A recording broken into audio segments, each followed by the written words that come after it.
வணக்கம் அன்பர்களே. இன்றைய பதிவு 2024 வருடத்துக்குரிய மே மாதத்துக்குரிய ராசி பலன்கள். இந்த மே மாதத்தினுடைய கிரக நிலைகளை பார்க்கும் பொழுது மேசமனையில் சூரியனும் சுக்கிரனும் இணைவு பெற்றும் ரிஷபமனையில் குரு பகவான், அதாவது இந்த மே 1ஆம் தேதி குரு பயிற்சியானது நடக்க இருக்கிறது. அதன்படி ரிஷபமனையில் குரு பகவானும் கன்னிமனையில் கேது பகவானும் மனோகாரகனான சந்திரன் இந்த மாதத்தினுடைய தொடக்கத்தில் பார்த்தீங்கன்னா மகரமனையிலும் கும்பமனையில் சனி பகவான் ஆட்சி பலம் மூல திரிகோண பலம் பெற்று வலிமையாகவும் மீனமனையில் ராகு புதன் செவ்வாய் இணைவு பெற்றிருக்காங்க. ஸோ இந்த மாதத்தினுடைய கிரக பெயர்ச்சியை பார்க்கும் பொழுது புதன் பகவான், அதாவது இந்த மே மாதம் 10ஆம் தேதி புதன் பகவான் மீனமனையிலிருந்து மேசமனைக்கும், சூரிய பகவான் மே மாதம் 14ஆம் தேதி மேசமனையிலிருந்து ரிஷபமனைக்கும், மே மாதம் 19ஆம் தேதி சுக்கிர பகவான் மேசமனையிலிருந்து ரிஷபமனைக்கு பயிற்சியாகிறார்கள். ஸோ இந்த கிரக அமைப்புகளை வைத்துக்கொண்டு இந்த மாதத்தில் என்ன மாதிரியான பலன்கள், சாதகம் என்ன பாதகம் என்ன, எதை செய்யலாம் எதை செய்யக்கூடாது, என்ன மாதிரியான தெய்வ வழிபாடு உகந்தது என்பதை பற்றித்தான் இந்த பதிவில் நம்ம டீட்டெயிலாக பார்க்க போகிறோம். அதற்கு முன்னால் நம்முடைய சேனலை ஃபர்ஸ்ட் டைம் நீங்கள் பார்ப்பவர்கள் என்றால் மறக்காம சப்ஸ்கிரைப் பண்ணிக்கிங்க. தனுசு ராசி அன்பர்களுக்கு இந்த மே மாதம் எப்படி இருக்குன்னு பார்க்கும்போது உங்களுக்கு யோகத்தை தரக்கூடிய அந்த சூரிய பகவான் 5ஆம் இடம் என்கின்ற பூர்வ புண்ணிய ஸ்தானம் பஞ்சமஸ்தானத்தில் அமர்ந்து கொண்டு லாபஸ்தானத்தை பார்க்கக்கூடிய ஒரு அற்புதமான இந்த மாதத்தில் நல்லவைகள் நடக்கக்கூடிய தன்மையும், தந்தையின் மூலமாக யோக பாக்கியங்கள் கிடைக்கக்கூடிய தன்மையும், குழந்தைகள் சார்ந்த விஷயத்தில் அனுகூல வாய்ப்புகள், குழந்தைகளுடைய படிப்பு சம்பந்தப்பட்ட விஷயங்கள் சிறப்பை தரக்கூடிய தன்மையும், வெளிநாட்டுக்கு செல்லக்கூடிய யோகங்கள் நிறைந்த ஒரு நல்ல மாதமாக உங்களுக்கு அமைகிறது அப்படிங்கிறத உறுதியாக சொல்லலாம். அதே சமயத்தில் அந்த உங்கள் லக்ன நாதன் என்று சொல்லக்கூடிய குரு பகவான் 6ஆம் இடத்தில் அமர்ந்து கொண்டு 2ஆம் இடமான குடும்பஸ்தானத்தை பார்க்கிறார் அல்லவா? அப்போ குடும்பம் ரீதியாக இருந்து வந்த பிரச்சனைகள் விலகக்கூடிய ஒரு நல்ல மாதமாக உங்களுக்கு அமைகிறது. 2ஆம் இடம் என்பது குடும்பம் அல்லவா, தனத்தை கொடுக்கக்கூடிய இடம். அப்போ தனகாரகனான குரு பகவான் தனஸ்தானத்தை பார்க்கக்கூடிய ஒரு அற்புதமான ஒரு நிகழ்வு. அப்போ பொருளாதாரம் சார்ந்த விஷயத்தில் இருந்து வந்த பிரச்சனைகள் தீரக்கூடிய தன்மை, அப்போ பொருளாதார ஏற்றம், தொழில் சார்ந்த விஷயங்கள், வேலை சார்ந்த விஷயத்தில் உங்களுக்கு தன்னிறைவை தரக்கூடிய அமைப்பு. இதுவரைக்கு குடும்பம் சார்ந்த விஷயத்தில் பிரச்சனையோடு இருந்தவர்கள், கணவன் ஒரு சைடு மறைவு ஒரு சைடாக இருந்து, அல்லது குடும்பத்துக்குள்ளே சில சண்டை கருத்து வேறுபாடுகள் இருந்து வந்த தம்பதிகள் எல்லாமே ஒன்று சேருவதற்கான வாய்ப்புள்ள ஒரு மாதமாக அமைகிறது. என உங்கள் ராசிநாதனான குரு பகவான் தனது 9ஆம் பார்வையாக அந்த குடும்பஸ்தானத்தை பார்க்கிறார். அப்போ குடும்பத்தில் இருந்து வந்த பிரச்சனைகள் விலகக்கூடிய தன்மை, குடும்ப உறுப்பினர்கள் அனைவரும் ஒன்று சேர்ந்து ஒரு தொழிலை நடத்தி அதன் மூலமாக வருமானம் ஆதாயம் பெறக்கூடிய தன்மை.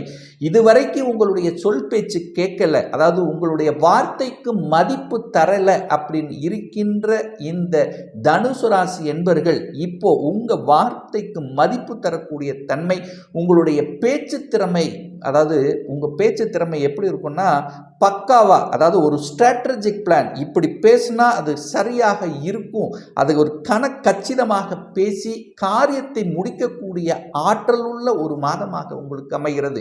3ஆம் இடத்திலேயே 3ஆம் அதிபதி ஆட்சி பலம் மூல திரிகோண பலம் பெற்று வலிமையாக இருக்கக்கூடிய இந்த காலத்தில் தைரிய வீரியங்கள் பலப்படும். கடந்த 5 வருடங்களாக ஏதாவது ஒரு ரூபத்தில் பிரச்சனையோடு சிக்கிக் கொண்டிருந்தவர்கள் இப்போ இந்த காலகட்டத்தில் நிச்சயமாக ஒரு தைரிய ஆற்றலோடு சேர்ந்து எதையும் செய்யலாம், எதையும் சாதிக்கலாம் என்கின்ற உத்வேகத்தை தரக்கூடிய ஒரு அற்புத மாதமாக உங்களுக்கு அமைகிறது.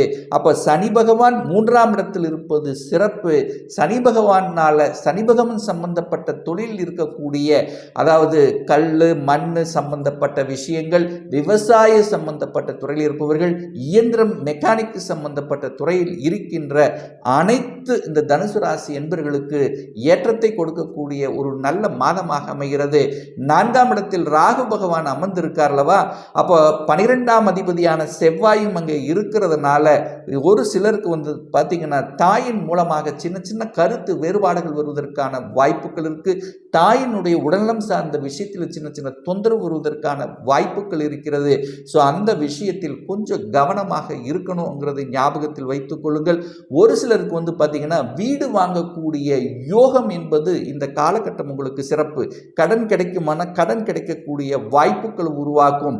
அதே சமயத்தில் இங்கே ராகு இருக்கிறதுனால பிரம்மாண்டமான ஒரு வீடு வாங்கணும், ஒரு அடுக்குமாடி குறிப்பில் ஒரு பெரிய ஒரு வீடு வாங்கணும் அப்படிங்கிற எண்ணங்கள் அல்லது பெருசாக வீடு கட்டணும் என்கின்ற ஆசைகள் இந்த மாதம் உங்களுக்கு உதிக்கக்கூடிய தன்மை.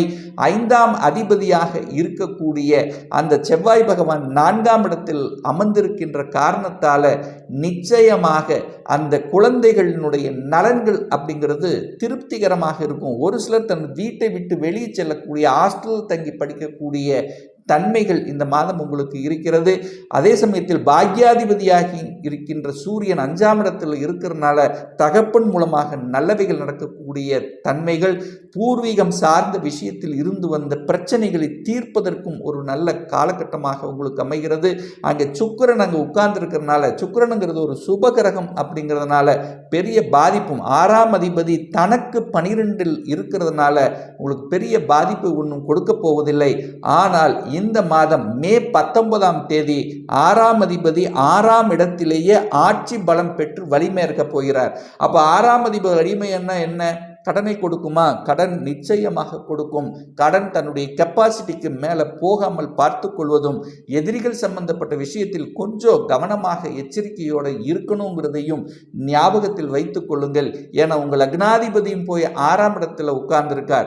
6ஆம் அதிபதி வலிமைற்றிருக்கிறதுனால உங்களுடைய எதிரிகள் வலிமை தன்மையுடைய இருப்பார்கள் என்பதை குறிக்காமிக்கிறது. ஸோ அந்த விஷயத்தில் கொஞ்சம் கவனமாக இருக்கணும். உடல்நலம் சார்ந்த விஷயத்திலும் கொஞ்சம் கவனம் எச்சரிக்கையுடன் இருக்கணுங்கிறது ஞாபகத்தில் வைத்துக் கொள்ளுங்கள். திருமணம் சார்ந்த சுப காரியங்கள் நடக்குமா அப்படின்னு நீங்க கேட்டீங்கன்னா, நிச்சயமாக கலத்திர காரகன் வலிமை பெற்று ஆட்சி பலத்துடன் வலிமையாக இருந்து 12ஆம் இடத்தை பார்க்கிறார் அல்லவா. 12ஆம் இடம் என்பது அயனசயன சுகஸ்தானம், போகஸ்தானம் அல்லவா. ஸோ அந்த இடத்தை பார்க்கறதுனாலும், குடும்பஸ்தானத்தை குரு பகவான் பார்க்கறதுனாலையும் ஒரு நல்ல தசாபுத்தி உங்களுக்கு நடக்குமேயானால் திருமணம் சார்ந்த விஷயத்தில் எந்த தொந்தரவும் உங்களுக்கு கொடுக்க போவது இல்லை அப்படிங்கிறது ஞாபகத்தில் வைத்துக் கொள்ளுங்கள். அதே சமயத்தில் அந்த 7ஆம் அதிபதியாக இருக்கக்கூடிய அந்த புதன் பகவான் 4ஆம் இடமான சுகஸ்தானத்தில் அமர்ந்து கொண்டு 10ஆம் இடத்தை பார்க்கிறார் அல்லவா. அப்போ கூட்டு தொழில் மூலமாக நன்மைகள் தரக்கூடிய ஒரு நல்ல மாதம். கணவன் மனைவியாக இருந்தால் 2 பேரும் சேர்ந்து ஏதாவது ஒன்று செய்யலாம், ஒரு தொழிலை ஆரம்பிக்கலாம் என்கின்ற எண்ண ஓட்டங்களை கொடுக்கக்கூடிய ஒரு நல்ல மாதமாக அமைகிறது. அதே புதன் பகவானானது இந்த மே மாதம் 10ஆம் தேதி 5ஆம் இடத்துல வந்து அமர்கிறார். அப்போ குழந்தைகளுடைய படிப்பு நன்றாக இருக்க போகிறது. குழந்தைகள் என்ன படிக்கணும் என்கின்ற ஆசைப்படுகிறார்களோ அந்த ஆசைகள் நிறைவேறக்கூடிய தன்மையிலும், அந்த 7ஆம் அதிபதியாக இருக்கக்கூடிய புதன் பகவான் 5ஆம் இடத்தில் இருக்கிறதுனால ஒரு சிலர் காதல் சார்ந்த விஷயத்தில் ஈடுபடக்கூடிய தன்மைகளையும் ஏற்படுத்திவிடும். 9ஆம் அதிபதியாக இருக்கக்கூடிய சூரிய பகவான் 5ஆம் இடத்தில் ஆட்சி உச்சபலத்தோட வலிமையா, அதன் பிறகு மே 14ஆம் தேதி சூரியன் 6ஆம் இடத்தில் வர்றார் அல்லவா. அப்போ நிச்சயமாக அரசாங்க வேலை எதிர்பார்த்து காத்து கொண்டிருக்கின்ற தனுசு ராசியினருக்கு ஒரு நல்ல செய்தியை கொடுக்கக்கூடிய தன்மை இருக்கு. அரசாங்கம், அரசு சார்ந்த விஷயங்கள், அரசியல்வாதிகள், அவருடைய வேலை சம்பந்தப்பட்ட விஷயங்கள், அனுகூலங்கள், பதவி, பட்டம், புகழ், கௌரவம் அத்தனையும் கொடுக்கக்கூடிய தன்மையும், கலை சம்பந்தப்பட்ட துறையில் எந்த கலைத்துறையில் இருந்தாலும் அந்த துறையில் புதிய ஒப்பந்தங்கள் கிடைக்கக்கூடிய தன்மை, அதில் நீங்கள் அடுத்த லெவலுக்கு செல்லக்கூடிய வாய்ப்புகளையும் சந்தர்ப்பங்களையும் உருவாக்கும். தவற விட வேண்டாம். 10ஆம் இடத்தை குரு பகவான் பார்க்கறதுனால ஒரு மாற்றம் உங்களுக்கு கிடைக்க இருக்கிறது. அது எந்த மாற்றமாக இருந்தாலும் அது நல்ல மாற்றம் தான். என குரு பார்க்கிறார். உங்கள் ராசியதிபதி 10ஆம் இடத்தை பார்ப்பது உங்களுக்கு மேன்மையை தரக்கூடிய தன்மை. அங்கே கேது உட்கார்ந்திருக்கார். நல்ல அறிவாற்றல், உள்ளார்ந்த ஆற்றலை கொடுக்கக்கூடிய தன்மை இருக்கும். அப்போ ஒரு வேலை மாறணும்னு நினைக்கிறவங்க வேலை மாறலாம், அல்லது பதவி இடமாற்றம் மாறக்கூடிய தன்மைகளும் ஒரு சிலருக்கு நிச்சயமாக உருவாக்கும். 11ஆம் அதிபதியாக இருக்கக்கூடிய சுக்கிர பகவான் இந்த மாதம், அதாவது 19ஆம் தேதிக்கு ஆட்சி பலத்தோட வலிமை இருக்கார். அப்போ லாபாதிபதி வலிமையாக இருக்கும் போது நிச்சயமாக உங்களுக்கு லாபங்கள் பெருகக்கூடிய தன்மை, சுக்கிரனுடைய காரகம் சம்பந்தப்பட்ட தன்மைகள் உங்களுக்கு நல்ல வருமானத்தை தரக்கூடிய தன்மை, அது பெண்கள் சார்ந்த விஷயங்கள் உங்களுக்கு அனுகூலத்தை தரக்கூடிய தன்மை, பெண்கள் சம்பந்தப்பட்ட அந்த தொழில் நடத்தி கொண்டிருப்பவர்களுக்கு அனுகூலம் ஆதாயத்தை தரக்கூடிய அமைப்பை உருவாக்கும். அதே சமயத்தில் அந்த குரு பகவான் 12ஆம் இடத்தை பார்த்து சுபத்துவப்படுத்துகிறார். அப்போ இதுவரைக்கும் பார்த்தீங்கன்னா சனி பகவான் 12ஐ பார்த்து கொண்டு ஒரு வெளிநாட்டுக்கு போகணும் என்று ஆசைப்பட்டு கொண்டிருந்தவர்களுக்கு அது தடையை கொடுத்து கொண்டிருந்தது. விசா அப்ளை பண்ணி காத்து கொண்டிருந்தவர்களுக்கு விசா கிடைக்கல. இந்த மாதிரி வெளிநாடு அப்படின்னாலே தடை ஆக இருந்த இந்த தனுசு ராசி நண்பர்களுக்கு இந்த மே 1ஆம் தேதியிலிருந்து வெளிநாட்டு செல்லக்கூடிய யோகம், வெளிநாட்டில் வாழக்கூடிய அங்கேயே குடியுரிமை பெற்று அங்கே ஒரு PR அப்ளை பண்ணி காத்து கொண்டிருந்தவர்களுக்கும் குடியுரிமை கிடைக்கக்கூடிய வழிவகை சந்தர்ப்பங்களை நிச்சயமாக உருவாக்கும். அதே சமயத்தில் புனித யாத்திரைகள் செல்லக்கூடிய வாய்ப்புகளும் சந்தர்ப்பங்களும் உண்டு. ஒரு நல்ல தெய்வ வழிபாடு அப்படின்னு எடுத்துக்கொண்டால் உங்கள் ராசிநாதன் 6ஆம் இடத்துல போய் மறைகிறதுனால உங்கள் ராசிநாதனுடைய தெய்வம் என்று சொல்லக்கூடிய தட்சிணாமூர்த்தியை ஒவ்வொரு வியாழக்கிழமை சென்று வழிபடும் போது நிச்சயமா உங்க மனதில் இருந்து வந்த குழப்பங்கள் இல்லை காரிய தடைகள் எல்லாம் விலகுங்கிறதுல எந்தவித மாற்று கருத்தும் கிடையாது. இப்போ நான் சொன்னது கோச்சார ரீதியான இந்த மாதத்துக்குரிய ஒரு பொதுவான பலன்கள். இந்த ராசி நட்சத்திரத்தில் பார்த்தீங்கன்னா பல கோடி பேர் இருப்பீங்க, ஆனால் எல்லாருக்கும் ஒரே மாதிரியான பலன்னா நிச்சயமாக இல்லை. ஏன்னா ஒவ்வொருடைய ஜாதகரும் டிஃப்ரெண்ட், ஒவ்வொருத்தரும் டிஃப்ரெண்ட், ஒவ்வொருடைய தசா புத்திகளும் வேறுபடும். இந்த கோச்சார பலனை ஒரு 3 மாதத்துக்கு கண்டினியூவாக பாருங்கள். அது சரியாக செட் ஆகலை அப்படின்னா நிச்சயமாக உங்களுடைய தசநாதனோ அல்லது புத்திநாதனோ 6, 8, 12ஆம் அந்த தொடர்பு நிச்சயமாக இருக்கும். ஒரு துல்லியமான பலன் வேணும் அப்படின்னா உங்களுடைய சொந்த ஜாதகம், சுய ஜாதகத்தில் கிரகங்கள் எப்படி இருக்கிறது, என்ன ஆதிபத்தியம், எத்தனை டிகிரியில் இருக்கார், இப்போ நடப்பு தசா புத்தி அந்தரம் சூட்சமும் வாயிலாக நீங்கள் கேட்கக்கூடிய எந்த கேள்வியாக இருந்தாலும் இந்த வருடம் சொந்த தொழில் செய்வதற்கான கொடுப்பினை இருக்கா, அப்படி இருக்கக்கூடிய பட்சத்தில் எப்போ நம்ம சொந்த தொழில் செய்யலாம், இப்போ +2 முடிச்சிட்டேன் எந்த கோர்ஸ் படிப்பேன், அந்த படிப்பதற்கான விதி கொடுப்பினை என்ன இருக்கிறது, திருமண தடை ஏற்பட்டு கொண்டிருக்கு, எப்போ தான் நமக்கு திருமணம் நடக்கும், எப்போ நம்ம குழந்தை பாக்கியம் கிடைக்கும், எப்போ நமக்கு வீடு கட்டக்கூடிய யோகம் இருக்கிறது, இது போன்ற கேள்விகளுக்கு துல்லியமான பலனை நம்மால் கூற முடியும்.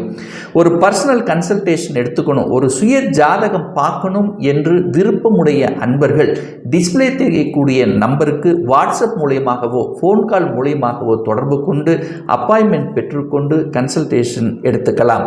இந்த பதிவு நிச்சயமாக உங்களுக்கு பிடித்திருக்கும் என்று நினைக்கிறேன். உங்களுக்கும் உங்கள் உறவுகளுக்கும் ஷேர் செய்யுங்க. நம்மளுடைய சேனலை ஃபஸ்ட்டு டைம் நீங்கள் பார்ப்பவர்கள் என்றால் மறக்காமல் சப்ஸ்கிரைப் பண்ணிக்கிங்க. பக்கத்தில் இருக்கின்ற பெல் பட்டன் மற்றும் ஆல் நோட்டிஃபிகேஷனை கிளிக் பண்ணும்போது நான் போடக்கூடிய அடுத்தடுத்த பதிவுகள் உங்களுடைய நோட்டிஃபிகேஷனில் வந்து சேரும். இந்த ராசி நட்சத்திர நேயர்கள் அனைவரும் வாழ்க வளமுடன் என்று எனது வாழ்த்தினை தெரிவித்துக் கொண்டு விடைபெறுகிறேன். நன்றி, வணக்கம், வாழ்த்துக்கள்.